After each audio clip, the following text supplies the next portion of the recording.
তো এক নম্বর আছে প্রমোট ইউর পেজ, আমি এটাতে ক্লিক করলাম। অনেকে তাদের পেজ প্রমোট করতে চাইবে। তো পেজ প্রমোট করার জিনিসটা কি সেটা আমরা এখন জানবো, শিখবো, বুঝবো সবকিছু এখানে। তো আমাদের পেজ হচ্ছে যে পেজটা আমরা সিলেক্ট করেছি সেটা হচ্ছে আমাদের প্রতিষ্ঠানের পেজটা, আমাদের ফ্রিল্যান্সিং শেখা প্রতিষ্ঠানের পেজটা, যে ইকোডার আইটি পার্ক, অর্থাৎ প্রমোট ইউর পেজ। আসলে যে এখানে দেখতে পাচ্ছেন, ক্লিক করার পর এখান থেকে এটা চেঞ্জ করা যায়। তো মেইনলি এখানে আমরা প্রমোট ইউর পেজে মানুষ কেন ক্যাম্পেইন রান করে, সে এই জন্য ক্যাম্পেইন রান করে যাতে তার পেজে রিয়েল অর্গানিক লাইকস ফলোয়ার্স বাড়ে। অর্থাৎ এই পেজ এখানে একটা সুন্দর মেসেজ দিতে হবে, এমন একটা সুন্দর মেসেজ দিতে হবে যে মেসেজটা মানুষ দেখার পরে কি করবে, আমাদের এই পেজটাতে লাইক দেবে। তাহলে এখানে আমরা আমাদের এইটার উপর আমরা ভিত্তি করে আমরা দিতে পারি যে ফ্রিল্যান্সিং ডিজিটাল মার্কেটিং শেখার গাইডলাইন পেতে আমাদের পেজটি ফলো করুন। তাহলে যারা আগ্রহী আছে ডিজিটাল মার্কেটিং শেখা তারা লাইক দিবে না, ওইরকম দিবে। তাহলে যদি ওই ড্রেস রিলেটেড হয়, ওইরকম ড্রেস রিলেটেড একটা সুন্দর মেসেজ দেওয়া, যাতে মানুষ যে এই ব্র্যান্ডের সব ধরনের প্রোডাক্ট আপডেট পেতে আমাদের এই পেজটি ফলো করুন। হ্যাঁ, সেটা যদি হয় কোনো যদি মেকআপ আইটেম হয়, ওইরকম একটা সুন্দর মেসেজ লিখে আমরা এরকম একটি সুন্দর পিকচার অ্যাড করে আমরা এরপর এখান থেকে আমরা ক্যাম্পেইনটা চালাতে পারি। তো আমরা স্টেপ বাই স্টেপ যদি দেখি, তো এখানে কোনো চেঞ্জ করার প্রয়োজন নেই। এখান থেকে আপনি চাইলে চেঞ্জ করতে পারেন, কিন্তু না, প্রমোট মানে লাইক ফলো বাড়ানো, চেঞ্জ করার কোনো প্রয়োজনই নেই। এরপর আপনি যে মেসেজটা দিবেন, এই মেসেজটা উপরে যে লেখাটা আছে, যে আমি এটা কেটে দিচ্ছি, দেখেন কেটে দিলে এটা চলে যাবে লেখাটা, দেখেন লেখাটা কিন্তু চলে গেছে না উপরে থেকে। কারণ আমি যদি আবার অ্যাড করি তাহলে দেখবেন লেখাটা চলে আসবে। তাহলে এখানে একটা ডেসক্রিপশন দিতে হবে, সুন্দর মেসেজ দিতে হবে, একটা মেসেজ দিতে হবে যার মাধ্যমে মানুষ এই বিষয়টা জানতে পারবে। এরপর বাটন লেভেল লাইক পেজ চলে আসছে, বাটন লেভেলে লাইক পেজ আসবে। তো এক নম্বরে আমাদের এখানে যে গোলটা ছিল সেই গোলটা লাইক বাড়ানো, এক নম্বরে এখানে আমাদের কোনো কাজ নাই। এরপরে অ্যাডভান্টেজ প্লাস ক্রিয়েটিভ, এটাও দরকার নাই। স্পেশাল অ্যাড ক্যাটাগরি, এটার প্রয়োজন নাই। এরপর হচ্ছে অডিয়েন্স সেকশন, যেক্ষেত্রে আমরা পেড অ্যাডস ক্যাম্পেইন আমরা বলেছিলাম যে আমরা যে কোনো জায়গায়, যে কোনো উপজেলায়, যে কোনো থানায় আমরা টার্গেট করে আমাদের প্রোডাক্ট কী করতে পারবো, বিক্রি করতে পারবো। এটা হচ্ছে পেইড, টাকা খরচ করে, হ্যাঁ, মার্কেটিংয়ের এটা হচ্ছে মানে আউটপুটটা বা রেজাল্টটা। তো এখান থেকে আমরা টার্গেট করে আমরা কি করব, মানুষের কাছে পৌঁছে দিব যে আমাদের এই প্রোডাক্টটা আমাদের কাছে আসছে, এই উপকার আপনি যদি নেন তাহলে আপনার এই সমস্যার সমাধান হবে। তাহলে people you choose through targeting, এখানে আছে advantage plus advantage of audience. তো এখানে people you choose through targeting, হ্যাঁ, এটা হচ্ছে আমরা এখানে এটা ক্লিক করব। এটা ক্লিক করার পর আমরা এটা ক্লিক করছি, দেখাই দিই আমি একটু। এখানে অনেকগুলো অপশন আছে, এর মধ্যে আমরা এইটা চুজ করছি। চুজ করার পর এদিকে পেন্সিল আছে মানে এডিট অপশন, এখানে আমরা ক্লিক করব। এখানে ক্লিক করার পর কিছু আমরা, হ্যাঁ, মানে আমরা টার্গেটিং করব এখান থেকে, যে বলে দিব আমরা পুরুষের কাছে বিক্রি করব না মহিলার কাছে বিক্রি করব। এখানে আমরা যদি লেডিস প্রোডাক্ট হয় লেডিস সিলেক্ট করব, আমরা যদি মেন্স প্রোডাক্ট হয় মেন্স, আর যদি দুইজনই মনে হয় দুইজনকে দেখানো উচিত প্রোডাক্টটা, দুইজনই ব্যবহার করতে পারবে, তাহলে আমরা অল সিলেক্ট করব। তো এখান থেকে বয়স সিলেক্ট করবো, এরপর এজ। তো এজ আমরা এখান থেকে যদি প্রোডাক্ট 40-45 বছরের বয়সে মানুষের মধ্যে হয় তাহলে আমরা 18 থেকে 40 দিব। এরপর আপনারা দেখতে পাচ্ছেন এখান থেকে দিব হচ্ছে আমরা লোকেশন, আমরা কোন জায়গায় বিক্রি করতে চাই প্রোডাক্টটা। লোকেশন সিলেক্ট করার সঙ্গে সঙ্গে কিন্তু বাংলাদেশের ম্যাপ চলে আসছে। সাপোজ আমি প্রোডাক্ট নেত্রকোনা বিক্রি করতে চাই, নেত্রকোনা চলে আসছে, নেত্রকোনা ঢাকা ডিভিশন বাংলাদেশ। আমরা এটাতে ক্লিক করব, সঙ্গে সঙ্গে দেখবেন নেত্রকোনা সিলেক্ট হয়ে গেছে। হয়েছে, নেত্রকোনা হয়ে গেছে। নেত্রকোনা কিন্তু যে বড় করে যদি দেখতে চান তাহলে প্লাসে ক্লিক করবেন, এই জন্য নেত্রকোনা সিলেক্ট হয়ে গেছে। তো এখন আপনি নেটওয়ার্ক কিন্তু অটোমেটিক সিলেক্ট হয়ে গেছে। এখন প্রোডাক্টটা আপনি পাশের ডিস্ট্রিক্টে বিক্রি করবেন, নেটওয়ার্ক না আবার কিশোরগঞ্জে বিক্রি করবেন, হ্যাঁ, কাছে কিশোরগঞ্জে যদি আমি ডেলিভারি দিতে পারবো, তাহলে দেখলেন কিশোরগঞ্জ কিশোরগঞ্জ চলে আসছে, কিশোরগঞ্জ ঢাকা বাংলাদেশ চলে আসছে। এই কিশোরগঞ্জ সিলেক্ট হয়ে গেছে না? আপনি যে জায়গায় বলবেন ফেসবুকে ওইটা এখানে লিখবেন, লেখার পরে আপনি কি করবেন ওই জায়গায় প্রোডাক্টটা বিক্রি করতে পারেন। বগুড়া সিলেক্ট করবেন, সাপোজ বগুড়ার দই, বগুড়া দিলাম আমি। বগুড়া দেওয়ার পরে দেখবেন এটা চলে আসছে বগুড়ায়। আপনি এরকম যদি আসে তাহলে কি করবেন, এই যে বগুড়া প্লেস চলে আসছে, স্পেস দেওয়ার সঙ্গে সঙ্গে বগুড়া এখানে সিলেক্ট করবেন, দেখবেন সঙ্গে সঙ্গে বগুড়া সিলেক্ট হয়ে গেছে। এই যে বগুড়া, নেত্রকোনা, এরপরে দিলাম কিশোরগঞ্জ, এরপরে দিলাম বগুড়া। অর্থাৎ আপনি যে জায়গায় আপনার প্রোডাক্ট বিক্রি করতে চান, যে অঞ্চলের মানুষ আপনার এই প্রোডাক্ট কিনতে পারে, ভালো করে রিসার্চ করে, মার্কেটে রিসার্চ করে এরপর আপনি ওইটা এখানে লিখলেন এবং এটা সিলেক্ট হয়ে গেল। এরপর কিছু স্পেশাল টার্গেটিং কিওয়ার্ড দিতে হয়, যেগুলো হচ্ছে মানুষ সচরাচর তার আইডিতে দিয়ে রাখে। যেমন বিয়ের আগে মানুষ কি লাগাই রাখে আইডিতে, সিঙ্গেল। যারা অনলাইনে অনেক বেশি কেনাকাটা করে ওরা হচ্ছে এঙ্গেজ শপার, এই যে এঙ্গেজ আছে। এরপরে বিয়ের পরে মানুষ আইডিতে জুলাই রাখে হচ্ছে মেরিড, তো এইটা দিয়ে দিলেন মানে কমন কিছু কিওয়ার্ড যেগুলো মানুষ দিয়েই রাখে। এটা অপশনাল, বাট দিয়ে দিলে ভালো, খুব সুন্দর করে টার্গেটিং হয়। তো সিঙ্গেল দিলাম, মেরিড দিলাম, এঙ্গেজ দিলাম। তা মানুষ স্টুডেন্ট কথাটাও কিন্তু লাগাই রাখে আইডিতে, সবাই লাগাই রাখে না, মোটামুটি 23, 24, 25 বছরের মানুষ পর্যন্ত স্টুডেন্ট থাকে। এরপর সে কি করে, কোনো কিছু জব করে, তো এটাও চালিয়ে দিতে পারে। আর একটা এখন কমন কিওয়ার্ড আছে অল ক্রিয়েটর। মানুষ এখন যার প্রফেশনাল মোডে আইডিগুলো থাকে তখন কিন্তু তাদের কি থাকে, ভিডিও ক্রিয়েটর, নাহলে ডিজিটাল ক্রিয়েটর, হ্যাঁ যে কোনো একটা ক্রিয়েটরে থাকে। তাহলে আপনি যদি ওয়াল ক্রিয়েটর সিলেক্ট করে দেন, যত ক্রিয়েটর আছে সবাই কি হবে আপনার এই অ্যাডসের মধ্যে পড়ে যাবে।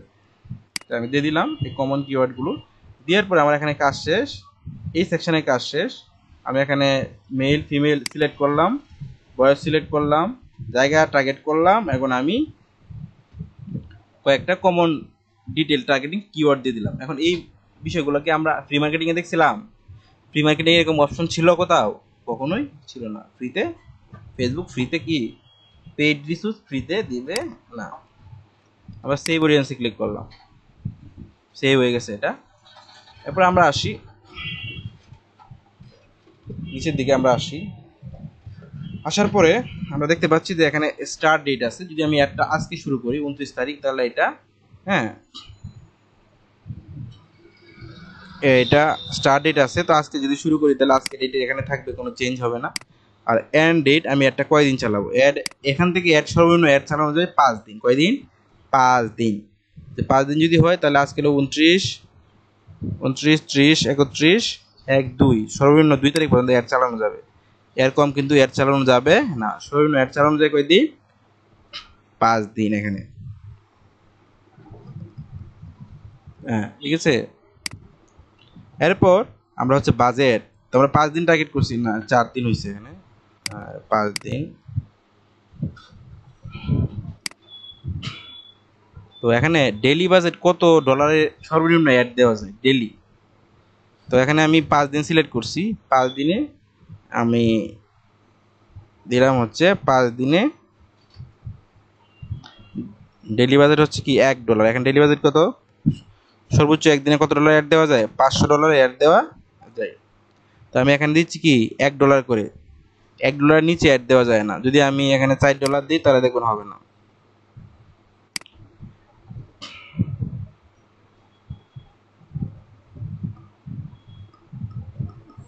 ডেইলি বাজেট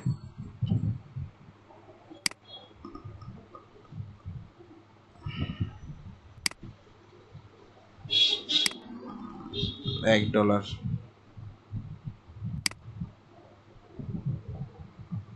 ডেইলি বাজেট হচ্ছে সর্বনিম্ন $1, সেখানে $1 এর নিচে কিন্তু হবে না। $1 নিচে অ্যাড দেওয়া যায় না। তাহলে একদিন যদি $1 যায় তাহলে 5 দিন কয় ডলার যাবে? $5 যাবে। কিন্তু আবার $5 প্লাস কি 15% ব্যাট। তাহলে 15% ব্যাট যদি যায় তাহলে কত? 75 সেন্ট। 75 হচ্ছে কি ব্যাট। তাহলে টোটাল কত যাবে আপনার খরচ? $5.75। তো $1 এখন বর্তমানে আমরা কিনি হচ্ছে 129 টাকা করে নিজেরা কাজের জন্য। 129 টাকা করে কিনি ডলার। তো ইন্টু 5.75 হচ্ছে 742 টাকা যাবে 5 দিন এয়ার চালানোর জন্য সর্বনিম্ন খরচ। 742 42 টাকা। আপনি তো ইনকামের জন্য দিচ্ছেন না, আপনি তো প্রোডাক্ট বিক্রির জন্য অ্যাড দিচ্ছেন, প্রোডাক্ট বিক্রির জন্য অ্যাড দিচ্ছেন। তো এরপর যে কোনো ক্যাম্পেইন রান করার জন্য যদি আমার নিজের ব্যবসার জন্য হয় তাহলে আমার নিজেতে খরচ করবে, আর এই কাজটা যদি আমি কারোর জন্য করে দিই তাহলে সে টাকাটা দিবে। মনে করেন আশেপাশে কেউ ব্যবসা করতেছে যে আমার পেজটা বুস্ট করতে চায়, তাহলে এই টাকাটা কে দিবে? 742 টাকাটা সে দিবে, পাশাপাশি আমার খরচও দিবে 200-300 টাকা। লোকাল কাজে তো এত বেশি পেমেন্ট নেওয়া যায় না, 200-300 টাকা অ্যাডজাস্টমেন্ট করে ডলারের সাথে ওই টাকাটার সাথে অ্যাডজাস্টমেন্ট করে নিয়ে নিতে হয়। তো মনে করেন 750 টাকা হইলো, তার কাছ থেকে সিস্টেমে বলতে হবে যে 950 টাকা টোটাল খরচ হবে, তার কাছে 200 টাকা পারিশ্রমিক নিয়ে নিতে হবে সিস্টেম করে। তো আমরা এটা করে ফেললাম। তো আমরা এখানে ডেট দিলাম, যদি 7 দিন হয় 7 দিন আমরা বাড়াই দেবো দিন, যদি 10 দিন হয় 10 দিন বাড়াই দেবো। হ্যাঁ, তো ওই অনুযায়ী এখানে ডলারটা সেট হবে। এরপরে আমাদের হচ্ছে পেমেন্ট মেথড। এই যে পেমেন্ট মেথড, আমি এখানে পেপাল দিয়ে আগে ডলার খরচ করতাম, এই জন্য এখানে পেপালটা অ্যাড হয়ে আছে। তো এখানে আমি ক্লিক করব, ক্লিক করার পর আমি যদি চেঞ্জে ক্লিক করি, চেঞ্জে ক্লিক করে দেখেন তাহলে আরও কী কী পেমেন্ট মেথড অ্যাড করা যায় সেটা আপনারা এখন বুঝতে পারবেন। তো পেপাল বাংলাদেশে এটা ভ্যালিড না, এটা রিস্ক নিয়ে আগে চালাইতাম, মানে করতাম অ্যাডস ক্যাম্পেইন 19-20 সালের দিকে। অনেকগুলো ডলার অনেক সময় নষ্ট হয়েছে, কারণ এগুলো নষ্ট হলে ঠিক করা যায় না। তো এখন ইউজ করি আমি কার্ড, ডেবিট আর ক্রেডিট কার্ড ইউজ করি, ডুয়াল কারেন্সি কার্ড ইউজ করি। তো এটাতে আমি ক্লিক করছি, ক্লিক করার পর আমি নেক্সটে যাচ্ছি।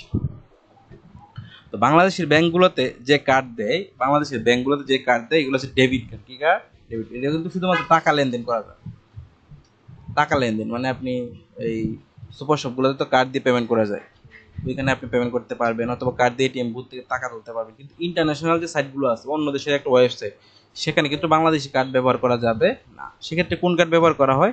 সেক্ষেত্রে dual currency card. Dual currency card ব্যবহার করতে, ডুয়েল কারেন্সি কি আবার, যে আপনি টাকা জমা দিবেন কিন্তু এটা কার্ডের ভিতরে থাকবে কি হিসেবে? ডলার হিসেবে। 5,000 টাকা জমা করলাম, তো ওই দিনের যে ডলার রেট থাকবে ওই ডলার হিসেবে, রেট হিসেবে আমার এখানে ডলার জমা হয়ে থাকবে। আমি চাইলে আস্তে আস্তে $5, $10, $20 করে খরচ করতে পারবো। তো কার্ডের কিছু থাকে, বৈশিষ্ট্য থাকে বা সিস্টেম থাকে। যেমন আমরা এখানে কার্ড দেখি,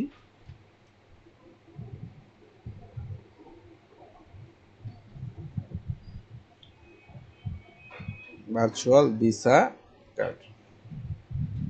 আমরা একটা ভার্চুয়াল কার্ড দিয়ে দেখতেছি আপাতত। দেখেন এই যে একটা কার্ড। তো কার্ডটা আসলে মেনলি এমন থাকে, কার্ড হচ্ছে নাম থাকে একটা কার্ডের, যার ওনার তার এক নাম থাকে, এবং কার্ডের হচ্ছে এরকম একটা 16 ডিজিটের কোড থাকে, 16 ডিজিটের কোড থাকে। এরপর কার্ডের হচ্ছে এক্সপায়ার ডেট থাকে, কত সাল পর্যন্ত কার্ডটা চলবে, সাধারণত 5 বছরের মতো মেয়াদ থাকে। এরপর কার্ডের কি থাকে? একটা সিকিউরিটি নাম্বার, সিভিভি কোড থাকে। হ্যাঁ, তো এইটা সিকিউরিটি কোড বলে এটাকে, এটা কোড থাকে, মানে এই জিনিসপত্রগুলো থাকে। যেমন এখানে আছে নাম্বার, কার্ড নাম্বার, একটা এক্সপায়ার ডেট, এবং এটা প্রপারলি সুন্দর যদি অ্যাকুরেট থাকে দিয়ে সেভ করলে সেখান থেকে আমি যদি অ্যাড ক্যাম্পেইন রান করি তাহলে কি অ্যাড রান হওয়ার পরে ডলারটা কেটে নিবে। আগে কিন্তু ডলার কেটে নেয় না ফেসবুক, কিন্তু কার্ডে অবশ্যই ডলার লোড লাগতে হবে, নাহলে কি হবে? দেখা যাচ্ছে কিছুক্ষণ পরে অ্যাড চালু হয়ে আবার অটোমেটিকলি বন্ধ হয়ে। এখন এই কার্ড কিভাবে নিতে পারি আমরা? এই কার্ড, ডুয়েল কারেন্সি কার্ড নেওয়ার বাংলাদেশে 1 নম্বর শর্ত হলো পাসপোর্ট থাকতে হবে। ডুয়েল কারেন্সি কার্ড নেওয়ার বাংলাদেশে 1 নম্বর শর্ত হচ্ছে পাসপোর্ট থাকতে হবে। পাসপোর্টের এগেনস্টে ওরা ডলার দিয়ে থাকে। আপনি ডলার নিয়ে কি করবেন? এটা হচ্ছে একটা বড় ইস্যু। তো বাংলাদেশের রুলস অ্যান্ড রেগুলেশনে এটা হচ্ছে যে বাংলাদেশ ব্যাংক, যে কোনো ব্যাংক থেকে যদি আপনি ডুয়েল কারেন্সি কার্ড নিতে চান, টাকা থেকে ডলার, ডলার থেকে টাকায় কনভার্ট করতে চান, এদিক সেদিক করতে চান, তাহলে আপনাকে পাসপোর্ট, যে কোনো কারো পাসপোর্ট, পরিবারের আত্মীয় স্বজনের পাসপোর্ট নিয়ে গিয়ে এরপর কার্ডটা উঠাইতে। তো এটা একটা ঝামেলা ব্যাপার, কারণ পাসপোর্ট করতে দেখা যাচ্ছে 8-10 হাজার টাকা দরকার। তো সেটা আমরা এই ঝামেলায় না গিয়ে আমরা ফ্রিল্যান্সাররা যারা আছি সেটা কি করি? আমরা হচ্ছে ভার্চুয়াল কার্ড ব্যবহার করি। ভার্চুয়াল মানে যেটা ধরা যায় না, এটাকে বলে ভার্চুয়াল। মানে ভার্চুয়াল জগৎ তো বুঝেনি, এটাকে ধরা যায়। আপনার ফ্রেন্ড আপনার সাথে খুব মানে এমন ভাবে মেসেজ করে কথা বলতে, যে যেন পাশেই শুয়ে আছে, কিন্তু ধরা যাচ্ছে, তাকে ছোঁয়া যাচ্ছে। ভার্চুয়ালটা হচ্ছে এমন। ভার্চুয়াল কার্ড হচ্ছে দেখতে এমন, মানে এমনও দেখতে না, মানে এরকম একটা ছবি দিবে আপনারে, যেখানে কার্ড নাম্বার থাকবে, আপনার নামে কার্ডটা রেজিস্ট্রেশন করে বানাই দিবে, যে কোম্পানি থেকে নেবেন আপনি। একটা এরকম ডেট সব কিছু থাকবে, কিন্তু এটা কি নাই, ফিজিক্যাল কার্ড না আর কি, ভার্চুয়াল কার্ড, নাম্বার টাম্বার ইনফরমেশনগুলো থাকবে। তো এই কার্ড কয়েকদিন আগে সরাফতকে দিয়ে দিলাম, মাত্র 350 টাকা কিনে দিছি একটা কোম্পানি থেকে, যারা এই এরা হচ্ছে কার্ড সেল করে পাশাপাশি ডলারও বিক্রি করে। এবং আমাকে, আমার যদি $5 প্রয়োজন তাহলে এই কার্ডে $5 ঢুকাই দিবে। যদি $10 প্রয়োজন তাহলে $10 এখানে লোড করে দিবে। হ্যাঁ, এই কিছু কোম্পানি আছে আমেরিকান বাংলাদেশি কোম্পানি আছে যারা এই কাজগুলো করে থাকে। তো এগুলো এখন আমাদের প্রয়োজন নেই, আমরা জানার জন্য শিখলাম এবং শুনলাম, জানলাম। যখন আমাদের লাগবে আমরা কাজ করব তখন আমাদের এটা লাগবে। এখন আপাতত আমাদের যদি আমরা ক্যাম্পেইন রান করতে চাই, তাহলে আমাদের কার্ড লাগবে, ডুয়েল কারেন্সি কার্ড। হয়তো এটা পাসপোর্টের এগেইনস্টে থাকতে হবে, অথবা আমার অনলাইনে যারা বিক্রি করে তাদের কাছ থেকে কিনে নিতে হবে। ঠিক আছে, এটা আমরা কেটে দিলাম। কেটে দিয়ে এরপর আমাদের কাজ কি হবে, আমাদের যদি প্রজেক্ট ফুল রেডি হয়ে থাকে, সব ইনফরমেশন রেডি হয়ে থাকে, তাহলে আমরা ডান পাশে এখানে এসে আমরা কাজ করব। কি কাজ করব, আমরা এই পাবলিশে ক্লিক করব। আমরা এই পাবলিশে ক্লিক করার পর কিছু করে সেটা পেন্ডিং আকারে থাকবে। ফেসবুক কোম্পানিতে যাবে, এটা ফেসবুকের যে অ্যাডস ক্যাম্পেইন যে স্টাফ আছে তাদের কাছে গিয়ে নোটিফিকেশন আকারে ঝুলে থাকার পর সেটা যাচাই বাছাই হবে যে এটা কোনো অ্যাডাল্ট কন্টেন্ট কিনা, এটা কোনো মারামারির ভিডিও কিনা, কাটাকাটির ভিডিও কিনা, রক্তপাতের ভিডিও কিনা। যদি না, এরকম কিছু না থাকে, তাহলে তারা কি করবে, এটা অ্যাপ্রুভ দিবে। অ্যাপ্রুভ দিলে পর এটা কি হবে, রান হবে। অ্যাপ্রুভ দিলে এটা রান হবে। তো এটা হচ্ছে ফেসবুক ক্রিয়েটর স্টুডিওর মাধ্যমে আমরা শিখতেছি। ফেসবুক ক্রিয়েটর স্টুডিও এর মাধ্যমে আমরা এখন এটা শিখতেছি। তো আমরা যে ক্যাম্পেইনটা এখন শিখলাম সেটা কি campaign, Facebook awareness ads campaign, যেটা দিয়ে মেইনলি লাইক এবং ফলোয়ার বাড়ানো হয়।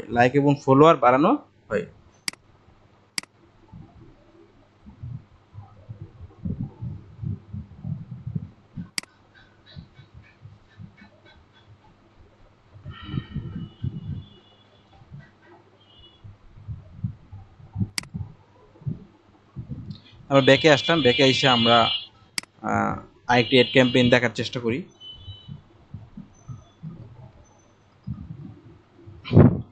ট্রাফিক অ্যাডস ক্যাম্পেইনে আমরা জাস্ট প্রথম কি করলাম, আমাদের যে বিজনেসটা আছে, অনলাইন যে শপটা আছে ফেসবুক পেজে, সেটা পরিচিত করলাম। আর যদি আমাদের এই সেলিংটা যদি আমাদের কোনো একটা ওয়েবসাইট থাকে কোম্পানি, সেটার মাধ্যমে যদি আমরা করতে চাই, তাহলে সব কিছুই সেম থাকবে। কিন্তু আমরা জাস্ট ক্লিক করব যে গেট মোর ওয়েবসাইট ভিজিটর। এখানে যদি আমরা ক্লিক করে ক্যাম্পেইন রান করি, তাহলে আমরা দেখবো যে এখানে ওয়েবসাইটের লিঙ্ক অ্যাড করার একটি অপশন আছে। ওই যে আমি আরেকটা কথা বলে দিই, সেটা হচ্ছে যে আমরা যে ক্যাম্পেইন রান করলাম, ক্যাম্পেইনে টার্গেটিংয়ের যে বিষয়টা, জায়গা ঠিক করা, লোকেশন ঠিক করা, এরপরে ফিমেল নাম মেল এড করা, এরপরে আপনার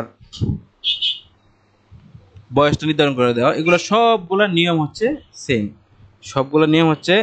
সেম। এই যে আমি বলছিলাম কি, যে এখানে ওয়েবসাইট অ্যাড করার কি থাকবে, অপশন থাকবে। ওয়েবসাইটে যে দেখেন অ্যাপ্লাই নাও, আপনি এখানে এটাই যে হচ্ছে বোস্টিং হবে, বোস্টিং করার পর যে অ্যাপ্লাই নাও দেখাচ্ছে না, এখানে হচ্ছে আপনার ওয়েবসাইটে যে লিঙ্কটা সেটা শো করবে, বাকি সব কিছু ঠিক থাকবে। গেট মোর ওয়েবসাইট ভিজিটর, এখানে আপনার কন্টেন্ট থাকবে, চাইলে আপনি ছবি চেঞ্জ করতে পারবেন এখান থেকে। আপনি যদি চেঞ্জ করতে চান, মনে করেন আমি এটা দিব, আমি এই কম্পিউটারের ছবি দিব এখানে, আপনি এটা আগেটা কেটে দিতে পারবেন। দেওয়ার পরে আপনি এই যে এখানে অ্যাপ্লাই নাও দিলেন, এখানে অন্য বাটনও দেওয়া যায়, কন্ট্রা কাজ দিতে পারেন। কন্ট্রা কাজ যদি আমরা দিই, এটা ক্লিক করার পর আমরা হচ্ছে আমাদের যে আপনি যদি আপনার এই সার্ভিসটির প্রয়োজন, এই কম্পিউটার প্রয়োজন, তাহলে আমাদের কি করেন, হ্যাঁ আপনারা আমাদের ওয়েবসাইট ভিজিট করেন। এখানে আসছে না, এটা আসার পরে আপনি আমাদের যে ওয়েবসাইটের লিঙ্ক দেওয়া থাকবো, যারা আমরা কাজটা করবো তারও যদি ওয়েবসাইট থাকে, তাহলে আমরা ওয়েবসাইটে ভিজিটর নিয়ে আসতে পারবো। ওয়েবসাইটে আসার পর প্রোডাক্টের ডিটেলস থাকে, মানুষ দেখে শুনে অর্ডার করতে তার সুবিধা। তাই ওয়েবসাইট ইউআরএলটা এখানে দিয়ে দিই, ওয়েবসাইটের লিঙ্ক, আর বাকি সব সেম। এখানে যা আছে এভরিথিং ইজ সেম থাকলে এরপর দেখতে কন্ট্রা কাজ, মানে সে আমাদের কি করবো, ওয়েবসাইট ভিজিট করবে। এখানে টার্গেটটা হচ্ছে মেনলি কাস্টমারকে ওয়েবসাইটে নিয়ে আসা। কাস্টমারকে কোথায় নিয়ে আসা, ওয়েবসাইটে নিয়ে আসা। হ্যালো, তাহলে আমরা দেখলাম, আমরা মেনলি ওয়েবসাইটে কি করলাম, ওয়েবসাইটে নিয়ে আসবে। এরপরে সেম কাজ আমাদের, জাস্ট এখানে আমরা কি করবো, বাজার টাজার সেট করবো, কত ডলার খরচ করবো ডেইলি, সর্বনিম্ন $1 খরচ করা যায়। হ্যাঁ, তারপর আমরা এখানে পাবলিশে ক্লিক করবো। পাবলিশে ক্লিক করলে আমাদের অ্যাড কি হবে, পাবলিশ হয়ে যাবে। যাবে। ঠিক আছে,